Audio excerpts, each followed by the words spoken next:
وكل بدعة ضلالة وكل ضلالة في النار. فقد قال الله تعالى في كلامه المجيد: أعوذ بالله من الشيطان الرجيم. بسم الله الرحمن الرحيم. ألف لام ميم. ذلك الكتاب لا ريب فيه هدى للمتقين الذين يؤمنون بالغيب ويقيمون الصلاة ومما رزقناهم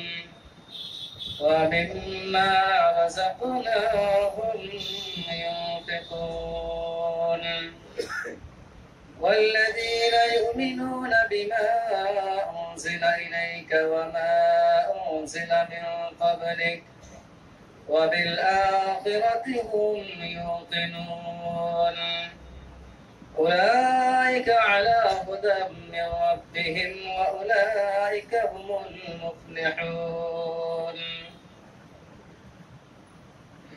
প্রশংসা গুণগান হামদ সানা আল্লাহ রাব্বুল আলামিনের জন্য, যে মহান করুণাময় আল্লাহ পাক রব্বুল আলামিন আমাদেরকে জুমার সালাত আদায় করার জন্য একত্রিত হওয়ার তৌফিক দান করেছেন। সে আল্লাহ রাব্বুল আলামিনের সংক্ষিপ্ত প্রশংসায় বলি আলহামদুলিল্লাহ। তারপরে পরে শান্তি ধারা বর্ষণ হোক রাসূল আকরাম মুহাম্মদ সাল্লাল্লাহু আলাইহি ওয়াসাল্লামের উপরে। আল্লাহুম্মা সাল্লি আলাইহি আল্লাহুম্মা বারিক আলাইহি। আমি আপনাদের সামনে সূরা বাকারা 2 নম্বর সূরা 1 থেকে 6 নম্বর আয়াত তেলাওয়াত করেছি। আর এই আয়াত কয়টিকে সামনে রেখেই কিছু কথা আলোচনা করব, যে এখানে আল্লাহ রাব্বুল আলামিন কি সকল কথা বলেছেন আর সেগুলো আমরা কতটা মানতে পারছি এবং কতটা মানতে পারছি না। তার আগে আমরা বর্তমানে যে পরিবেশ দিয়ে পার হচ্ছি, যে পরিস্থিতির উপর দিয়ে আমরা যাচ্ছি, তা নিয়ে দু একটি কথা শুনে রাখা ভালো হবে। এর আগে একটা জমাতে এসেছিল, তখন বলেছিলাম যে করোনা ভাইরাস যেটা চলছে বর্তমানে একটা ব্যাপক হারে, লকডাউন, আনলক 1, আনলক 2, অনেক কিছু আমরা শুনতে পাচ্ছি, নতুন নতুন পরিভাষা, নতুন নতুন ভাষা। হয়তো আমাদের বিগত 100 বছর কেউ শুনতে পাননি বা তারও বেশি মানুষ এসব কথাগুলো শুনেননি। এখন এইসবের পিছনে আল্লাহ রাব্বুল আলামিনের হিকমত কি হতে পারে সেটা তিনিই ভালো জানেন।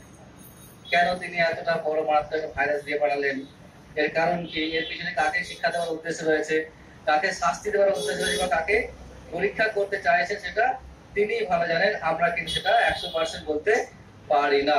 কিন্তু আমরা মুসলিম হিসাবে বা মুমিন হিসাবে একটা কথা তো মনে করতেই পারি যে আল্লাহ রাব্বুল আলামিন তার সৃষ্টিকে বিপদে ফেলার জন্য কোনো কাজ করেন না। এটা আমাদের কাছে 100% একটা ধারণা, বিশ্বাস। অর্থাৎ আল্লাহ রাব্বুল আলামিন যেটাই করেন বা যেটাই পাঠান, যেটাই দেন, তার পিছনে একটা বিশেষ উদ্দেশ্য থাকে।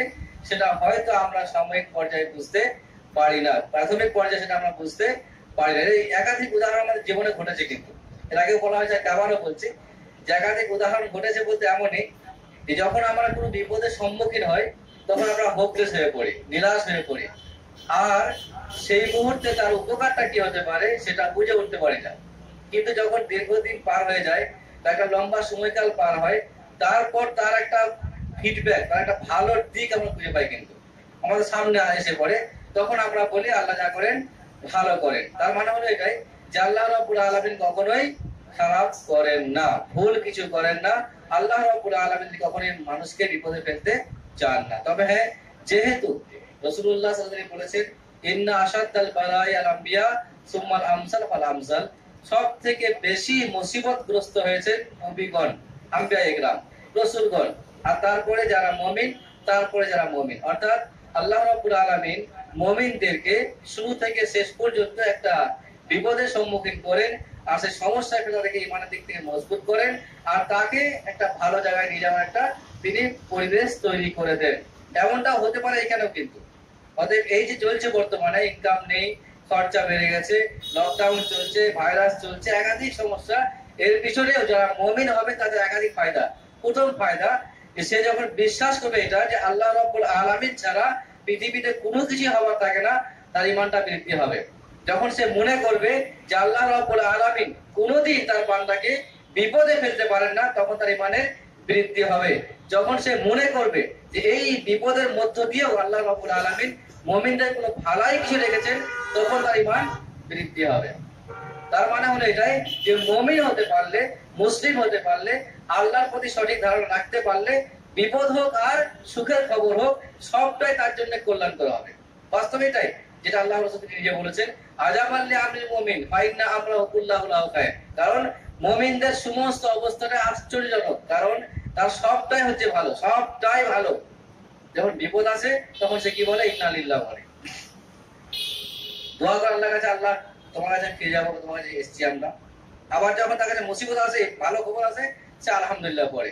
তো ইন্না লিল্লাহি বললেও নেকি হয়, আর আলহামদুলিল্লাহ বললেও তার নেকি হয়। তার মানে মুমিনের জীবনে যা কিছু ঘটবে সবেতেই রয়েছে তার জন্য একটা সার্বিক উপকার, সার্বিক ফায়দা, ইহ জগতে ফায়দা, পরকালেও ফায়দা। অতএব এরকম পরিবেশগুলোতে, এরকম পরিস্থিতিগুলোতে একজন মুমিন, একজন মুসলিম, সে আল্লাহর প্রতি অটল থাকবেন, তাওয়াক্কুল রাখবেন।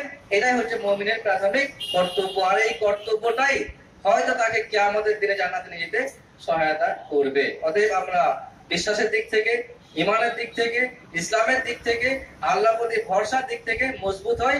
এটাই হচ্ছে এইসব বিষয়ে একটা বড় দিক। 2 নম্বর একটা মারাত্মক দিক হচ্ছে ছোঁয়াচে রোগ, সংক্রমণ যেটা চলছে বর্তমানে, যে এক অপরের সংক্রমণ হতে পারে, বিপদ ছড়িয়ে পড়তে পারে। এটাতে ইসলাম কি এটা সমর্থন করে না? করে না। এটা আমরা প্রাথমিক পর্যায়ে জানি যে ইসলাম বলছে লা তিয়ারা, লা তিয়ারা ওয়ালা আদওয়া। লা তিয়ারা ওয়ালা আদওয়ার মানে হচ্ছে এটাই যে কোনো রকমের বদফল নেওয়া যাবে না, কুফল নেওয়া যাবে না, আর কোনো রকমের সংক্রমণ হতে পারে না, আর সংক্রমণ হয় না। তার মানে যে করোনা ভাইরাস বা এই ধরনের যে ভাইরাস গুলো থাকে তার কোনো সংক্রমণ হয় না, সংক্রমণ হয় না। এটা নিজের জায়গায় 100% ঠিক। তবে সাবধানতা অবলম্বন করা, সাবধানতা অবলম্বন করা, এটাও কিন্তু ইসলামের একটা বিশেষ পদ্ধতি, যেটা আমাদের করা উচিত। এটা আমরা বুঝতে পারছি কিনা? আমাদের এই মুসিবত যখন আসে, এরকম যখন সমস্যাগুলো তৈরি হয়, তখন একাধিক বিষয়ে চর্চা হয়, একাধিক বিষয়ে ফতোয়া আসে। আমরা জানেন কি যে এই পরিবেশগুলোতে, এই লকডাউন আর করোনা ভাইরাস সামনে রেখে আমাদের উলামাদের মধ্যে বা মুসলিমদের মধ্যে বেশ কিছু ফতোয়া, যার জীবনে কোনোদিন জিজ্ঞাসা করেনি কেউ হয়তো, কিন্তু এখন জিজ্ঞাসা করতে বাধ্য হয়েছে। জিজ্ঞাসা করেছে কিন্তু তার ফতোয়া বেরিয়েছে মাশাআল্লাহ। সংক্রমণ ঠিক না ভুল, মুসাফা করা যাবে কি যাবে না, মাস্ক পরা যাবে কি যাবে না, মাস্ক পরে নামাজ পড়া হবে কি হবে না, জুমা নামাজ হতে পারে যখন কদিন চলবে, 3 জুমা ফেল করলে কি সমস্যা হতে পারে, ঈদের নামাজ কিভাবে পড়বো, কত ফতোয়া আসছে কথাগুলো। এই বিষয়গুলো এটা না হলে হয়তো আপনি জিজ্ঞাসা করতেন না, করতেন কোনোদিন, দরকারই নেই। মাস্ক পড়ি না তো কথা আসছে কেন, জুমা তো মসজিদে গিয়ে পড়লে আবার সমস্যা হবে কেন? তার মানে কি বাড়িতে নামাজ পড়লে ফ্যামিলিকে নিয়ে পড়তে পারি কিনা, ফ্যামিলিকে নিয়ে পড়লে আগে পেছনে দাঁড়াবো কিভাবে, মানে টোটালি এতগুলো বিষয় আপনি দেখবেন এই পরিবেশের উপরে কিন্তু আপনারা জিজ্ঞাসা করেছেন বা আমরা জিজ্ঞাসা করেছি, জানতে চেষ্টা করেছি, তাহকিক হয়েছে, তথা একাধিক মশলা নতুন নতুন কিন্তু আমাদের কাছে উপস্থাপিত হয়েছে আর জানতে পেরেছি। তাহলে মুমিনের ফায়দা বুঝতে পারছেন না? যে যা কিছু হবে, যত রকম কিছু হবে, সবের পিছনে মুমিনের কিন্তু ফায়দা আছে একটা। তবে সেই ফায়দা, সেই উপকারটা আমাকে খুঁজে নিতে হবে, নির্বাচন করতে হবে, দেখতে হবে এবং সেটাকে কাজে লাগানোর চেষ্টা করতে হবে। একাধিক ফতোয়া বেরিয়ে এসেছে কিন্তু। অতএব এগুলো সেই দিক থেকে দেখা যাবে যে সত্যি কথা বলতে এটাই যে করোনা ভাইরাস মুমিনদের জন্য এক প্রকার করুণায় হয়েছে, কিন্তু মুমিনদের জন্য একটা করুণায় ভাইরাস প্রমাণ হয়েছে, মানে একটা করুণা করে দয়া করেছে, যার ফায়দা অনেক কিছু মুমিনদের কিন্তু হয়েছে আলহামদুলিল্লাহ। অতএব এই দিক থেকে আমরা আলহামদুলিল্লাহ করতেই পারি। দ্বিতীয় দিক যে বিষয়টা, যে আমরা যে মুসাফা করছি কি করছি না, মুসাফা করা যাবে কি যাবে না, হাতে হাত মিলালে সংক্রমণ হতে পারে কি পারে না, এটা ইসলাম সমর্থন করে কিনা। যদি আপনি সার্বিক হাদিসগুলো সংগ্রহ করে দেখেন, সবগুলো নেন, তাহলে দেখবেন যে ইসলামে কিছু কিছু ক্ষেত্রে কোনো কাজ কোনো সময় করা সুন্নত, আর সেই কাজটা কোনো সময় না করাটা কিন্তু সুন্নত। একদিন কথা এখানে বলেছিলাম যে সর্বক্ষেত্রে সর্ব অবস্থাতেই জোহরের নামাজ 4 রাকাত পড়তে হবে, আসর নামাজ 4 রাকাত পড়তে হবে, মাগরিব 3 রাকাত, ইশা 4 রাকাত পড়তে হবে। কিন্তু সফরে গেলে, মুসাফির অবস্থায় থাকলে আপনি সেই 4 রাকাত নামাজগুলোকে 2 রাকাত পড়বেন। এখন দেখুন যে যেখানে নামাজ বেশি পড়ার উপকার বেশি, নামাজ বেশি পড়াটা সুন্নত ভালো বেশি, কিন্তু সফরে গিয়ে সুন্নত না পড়াটাই আবার সুন্নত হয়ে থাকে।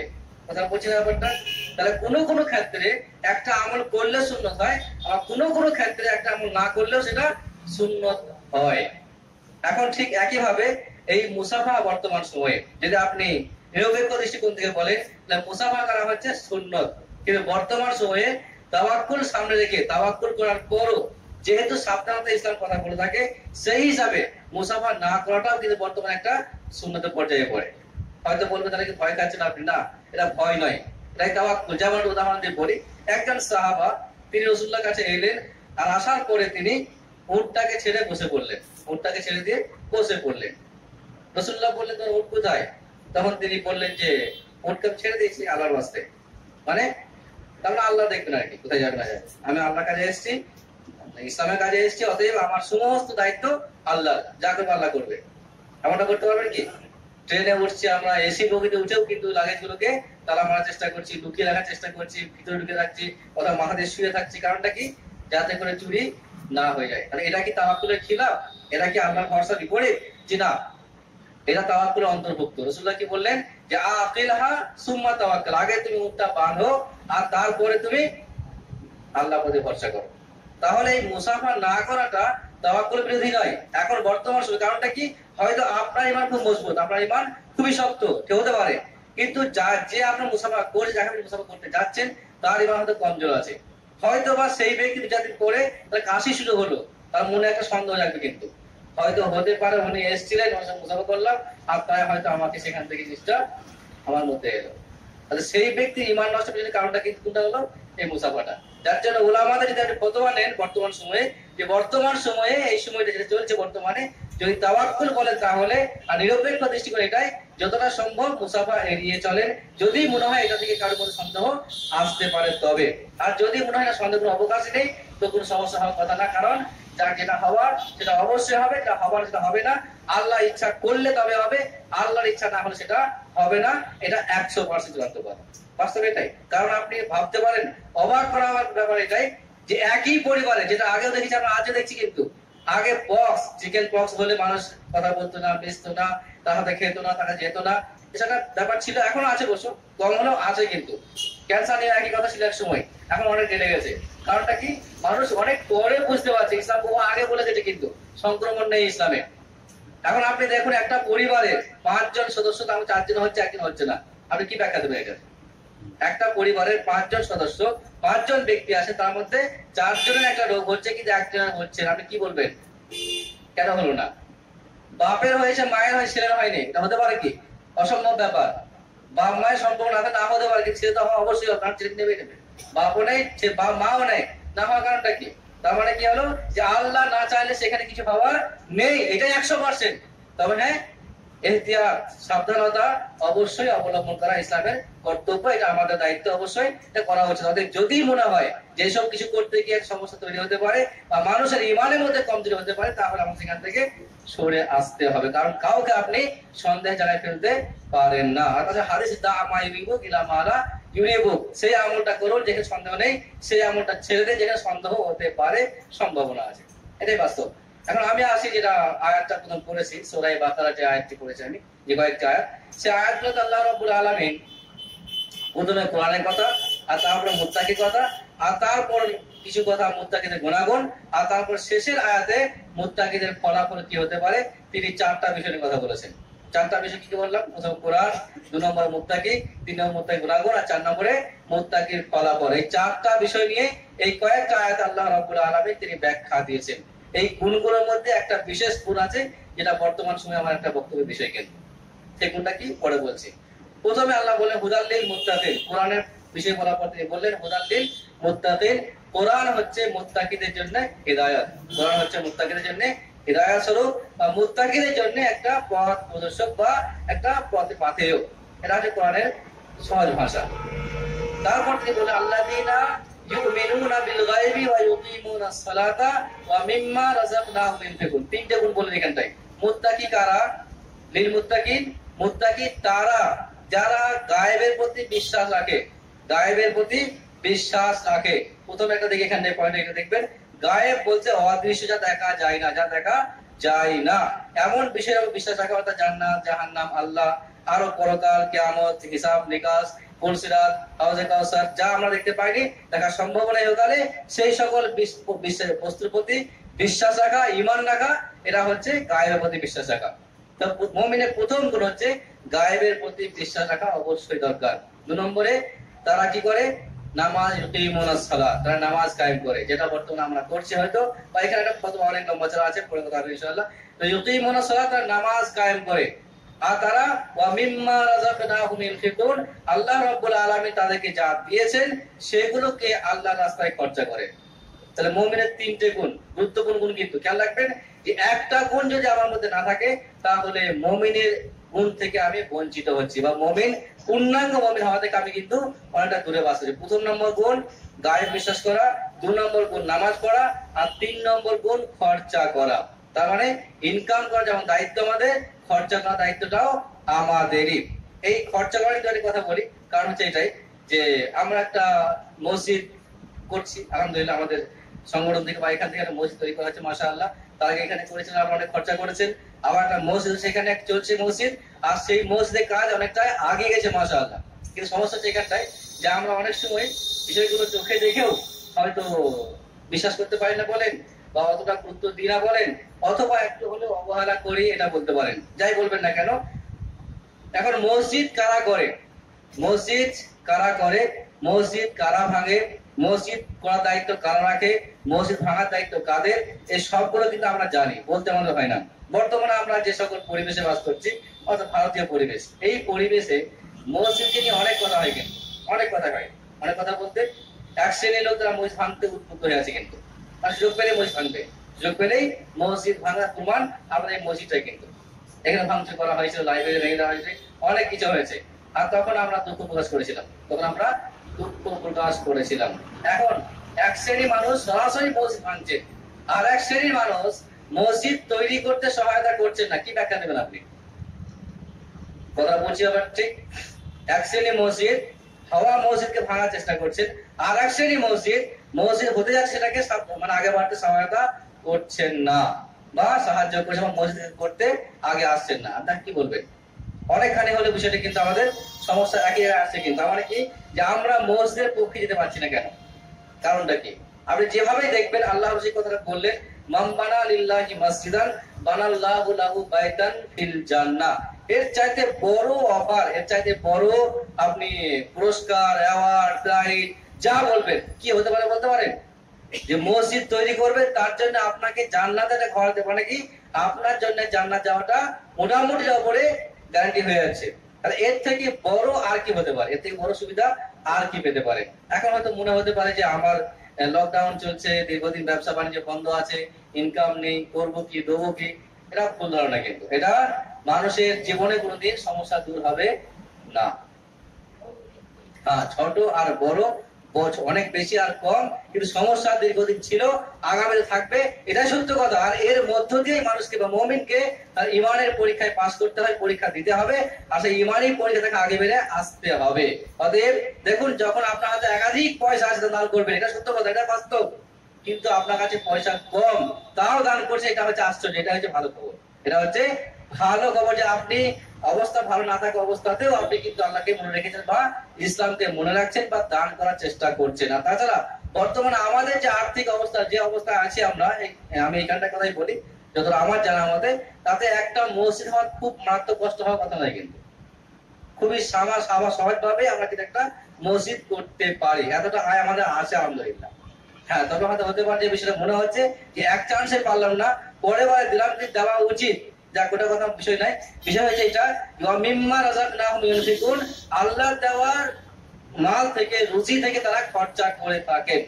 এটা মুমিনের একটা গুণ। কিন্তু অতএব যদি আপনি এই গুণটা সম্পূর্ণ পেতে চান, মুমিনের মুত্তাকির গুণ হতে চান, গুণান্বিত হতে চান, তাহলে অবশ্যই দান করতে হবে। 4 নম্বর গুণ যেটা বলা হচ্ছে, ওয়াল্লাযিনা ইউমিনুনা বিমা উনজিলা ইলাইকা, এরা তারা যারা ঈমান নিয়ে আসে ওই সকল ওই কিতাবের প্রতি যেটা তোমার উপরে অবতীর্ণ করা হয়েছে, অর্থাৎ কোরআন। আর ওমা উনজিলা মিন ক্বাবলিক, এবং ওই সকল কিতাবের প্রতিও যেটা অবতীর্ণ করা হয় তোমাদের আগে। অবিল আখিরাতি হুম ইউকিনুন, আর তারা বিশ্বাস করে, ঈমান রাখে, ইয়াকিন রাখে কার উপরে? কিয়ামতের প্রতি বা পরকালের প্রতি। এই কয়েকটা গুণ, 6টা মোট গুণ। কি কি হলো? গায়েব বিশ্বাস করা, ইমান নামাজ কায়েম করা, যাকাত দেওয়া বা দান করা, 4 নম্বরে কোরআনের প্রতি বিশ্বাস করা, 5 নম্বরে আগের কিতাব বিশ্বাস করা, 6 নম্বরে কিয়ামতে বিশ্বাস করা। এই 6টি মোট গুণ এখানে মুত্তাকি 6টি গুণ উল্লেখ করা হয়েছে, মুত্তাকির 6টি গুণ উল্লেখ করা হয়েছে। আর তারপর বলছে যে উলাইকা আলা হুদাম মির রাব্বিহিম, এরাই হচ্ছে আল্লাহর পক্ষ থেকে হিদায়াতের উপরে, সঠিক পথের উপরে, উলাইকা হুমুল মুহতাদুন, আর এরাই হচ্ছে মুফলিহুন, এরাই হচ্ছে সাকসেসফুল, কামিয়াব। তাহলে যদি কামিয়াব হতে চাই, আমরা হিদায়াত প্রাপ্ত হতে চাই, তাহলে এই 6টি গুণ আমাদের মধ্যে থাকাটা আবশ্যক। এর মধ্যে কোনো একটা গুণ যদি আমাদের মধ্যে কমি থাকে, তাহলে সেইখান থেকে আমাকে কিন্তু ধাক্কা খেতে হবে, আর মুত্তাকি হওয়া থেকে বঞ্চিত হতে হবে। অতএব যে কথা বলতে গিয়ে ফিরে এলাম, সেটা হচ্ছে এটাই, যেহেতু আমাদের কাছে আল্লাহ রাব্বুল আলামিন একটা সুযোগ করে দিয়েছেন, একটা মওকা দিয়েছেন, অর্থাৎ একটা মসজিদ হচ্ছে। আমি সবার কাছে আবেদন করছি, এর আগেও করেছি, আজকে আবারও করছি, প্রত্যেক ভাইকে বলছি, যার যেমন সমর্থন, যার যতটা সুযোগ আছে, সে তেমন সহায়তা করবেন, যতটা পারবেন, পিছিয়ে থাকবেন না। কারণ আপনাদের সহায়তা করে যদি আপনারা করেন, তাহলে নাম হবে যেটা, যে আমরা গ্রাম্য মুসল্লি মেলে বা আমরা মুসল্লিরা মিলে জুলে মসজিদটা করেছি। আর যদি আপনারা বাড়তে সাহায্য নেন, তাহলে কথাটা অন্য একটা হবে, কিন্তু এরা বলতে অপেক্ষা রাখে না। অতএব আমি সবার আবেদন করছি যে আল্লাহ রাব্বুল আলামিন মুত্তাকির একটা গুণের মধ্যে গুণ বলেছে দান করার কথা, আর এখানে একটা দানের সুযোগ আছে আমার কাছে। কারণ অনেক সময় মানুষ দান করতে চায় কিন্তু সুযোগ পান না, কিন্তু আল্লাহ আমাকে মওকা দিয়েছেন আর সুযোগ দিয়েছেন, সেই সুযোগটা আমরা হাতছাড়া করব না। আল্লাহ দোয়া করি আল্লাহ রাব্বুল আলামিন যেন আমাদের সকলকে এই বিষয়গুলোকে সঠিক করে বোঝার এবং সেই মতো চলার তৌফিক দান করেন, আমিন।